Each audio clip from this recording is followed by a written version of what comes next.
Alright, samantala may hot na balita para sa mga fans nila Roderick Paulate at Miss Regine Velasquez Alcacid. Narito po. Regine Velasquez, balik telebisyon. Roderick Paulate, balik hosting naman. Nakatakdang magsama sa pinakabagong talk and news magazine show na Hot TV ang nagbabalik ng Asia Songbird and respected TV host actor. Kasabay nito ang pagharap sa mga intriga.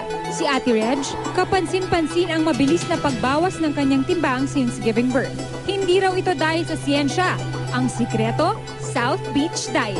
Kasi kailangan ko lang gawin to para lang maumpisahan ko yung pagda-diet ko. Pero pag nakuha ko na yung desired weight ko, or at least malapit na dun sa desired weight ko, I'll go back to my regular eating habit. Na healthy naman ako kumain. Mahilig ako sa vegetable, yung meat, fish, ganyan. Mahilig ako sa ganyan.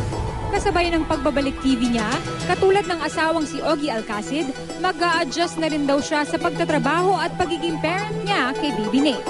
Pag nag-start kasi ang show na to, ano na rin ako, mag-start na ulit ako. Balik na ulit ako sa Party Pilipinas. So, isi-segue ko na yun. So, hindi lang ako makikita ng anak ko ng mga 45 years. Medyo matagal-tagal ng isang araw. Pinag-isipan ko pa to ng todo-todo. Tinanong ko pa yung opinion ng asawa ko, ng manager ko. Pinag-usapan pa namin. Tapos isip-isip ko pa. Nausap ko pa si Nate. Si Kuya Dick naman, very thankful sa sunod-sunod na break bilang isang kapuso. Maliban sa pagiging mentor sa new season ng Prodigy, hindi niya akalain na makakabalik TV hosting na siya. Enjoy ako kasi parang feeling ko tama ang mga planong ginagawa sa akin dito sa GMA. Una nagdrama, tapos nasabi ko na sana naman makagawa ako ng comedy. Biglang may comedy with Marian, di ba? Tapos gusto ko rin ng mga talk-talk, yung mga ganyan.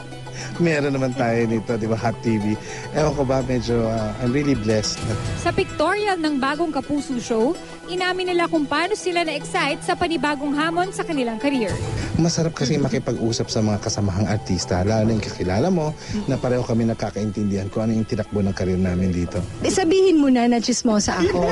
Yung mga hosting jobs na naggagawa ko before, connected pa rin somehow sa pagkanta. 'Di ba? Variety show So, ito talagang talk show, talagang straight talk show.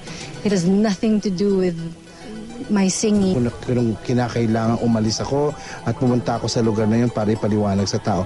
Very educational at the same time. Alam mo yung mamamangha sila. Na-excite ako yung mga opinion ng isa't isa.